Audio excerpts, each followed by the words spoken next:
No matter what the liberal media says, radical Islamic terrorism is the biggest threat to our freedom.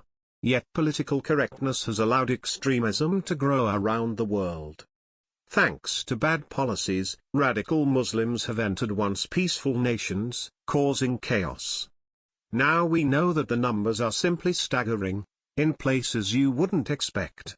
No matter what the liberal media says, radical Islamic terrorism is the biggest threat to our freedom. Yet political correctness has allowed extremism to grow around the world. Thanks to bad policies, radical Muslims have entered once peaceful nations, causing chaos. Now we know that the numbers are simply staggering, in places you wouldn't expect. The number of Islamist extremists in Sweden has grown from 200 in 2010 to around 2,000 7 years later, the country's security police, SAPO, said Monday.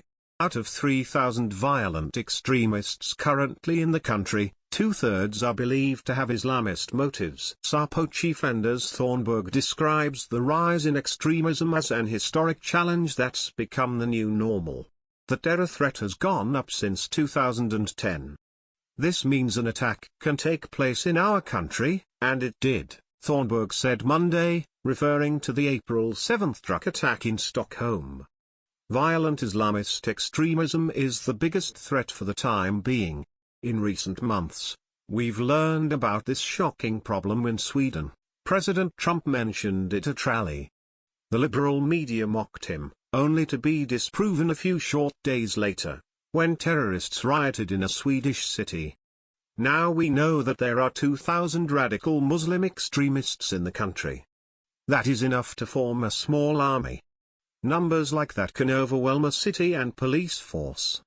They could cause massive damage across the country, damage the Swedes would not easily recover from. But it's not just Sweden facing this harsh reality. Germany's Security and Intelligence Agency, BFV, recently reported a similar trend. The country's population of Islamist extremists grew from 100 people in 2013 to 1,600 in 2017, according to a February report. This isn't just a small jump, but a massive spike. But what are these liberal nations doing about it? Are they apprehending these extremists? Are they sending them home?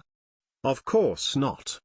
These intelligence agencies have the intel, but lack the common sense to keep their citizens safe.